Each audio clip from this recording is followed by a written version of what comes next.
Kembali di kabar siang pemirsa, pilkada serentak di tanah air sudah semakin dekat. Salah satunya adalah pilkada di Jakarta yang disinyalir tak lepas dari keterlibatan Presiden Joko Widodo dengan mendorong putranya Kaisang Pangarep agar ikut serta dalam kontestasi melalui partai-partai pengusung. Benarkah demikian?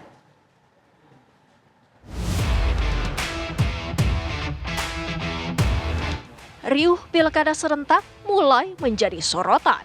Tak tanggung-tanggung, beberapa petinggi partai politik dan akademisi menilai pilkada Jakarta yang tetap menjadi pusat perhatian tak lepas dari keterlibatan Presiden Joko Widodo.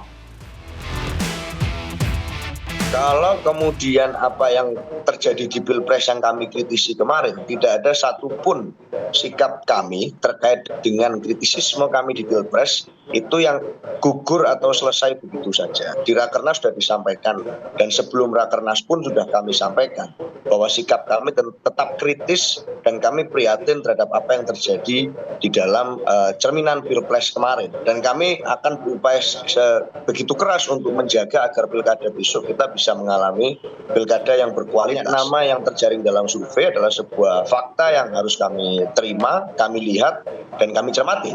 Apapun itu, sebagai partai politik, kami tentu punya keinginan secara kebatinan untuk mendorong kader-kader kami yang terbaik untuk berlaga di berbagai pilkada. Tetapi bahwa ada nama-nama lain yang muncul harus kami cermati dengan sedemikian rupa. Terlepas dari apakah nama-nama ini adalah nama-nama yang mengundang kontroversi, yang mengundang berbagai pertanyaan di masyarakat atau tidak, tetapi semua nama itu tentu harus kami cermati dengan seksama. Itu memberikan kita opsi-opsi, ya, dan kita jalani saja prosesnya. Apakah Mas Kaisang memang elektabilitasnya melejit? Tentu kalau kami ini kan dalam setiap perhelatan pilkada pengen kader kami maju. Pertama, kalau tidak memungkinkan adalah kalau nggak bisa kepala daerah wakilnya, oke?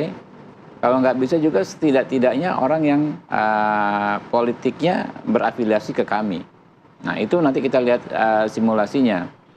Dan ini semua ya kembali lagi proses demokrasi, masyarakatlah yang akan menilai. Persis Pak Hensat bilang one man one vote. Terlepas ada berbagai variasi pergunjingan di masyarakat. Ada yang mungkin 16% negatif, ya kan?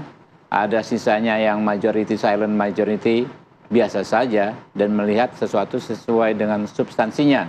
Apakah ini orang terlepas asal usul keluarganya, terlepas jabatan ayahnya berkualitas atau tidak, mereka akan melihat ke substansinya.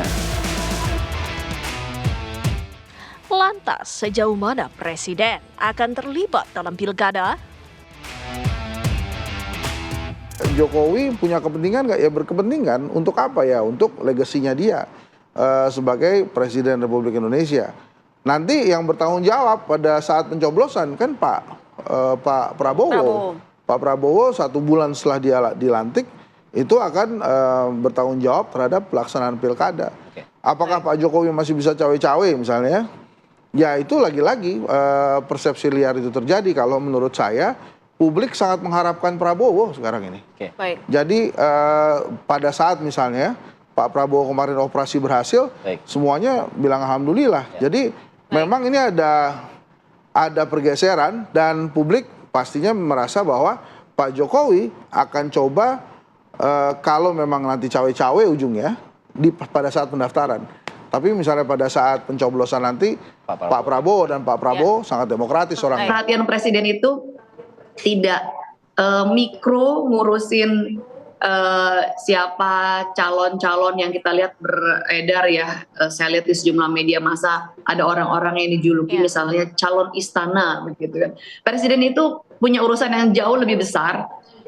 Beliau ingin memastikan bahwa tugas-tugasnya sebagai kepala negara itu beres di saat atau sebelum masa transisi. Kalau kita lihat Presiden ini keliling terus kerjanya belusukan nasional, nggak berhenti-berhenti, selalu kita lihat melakukan kunjungan kerja ke daerah-daerah, itulah fokus beliau. Jadi kalau dikatakan cawe-cawe, apalagi seolah-olah mengatur bagaimana pilkada, siapa yang bertanding, dan bahkan ada isu yang di luaran mengatakan menjegal calon A, calon B, itu saya pikir sebuah tuduhan yang tidak berdasar dan sangat berlebihan. Tim TV One mengabarkan.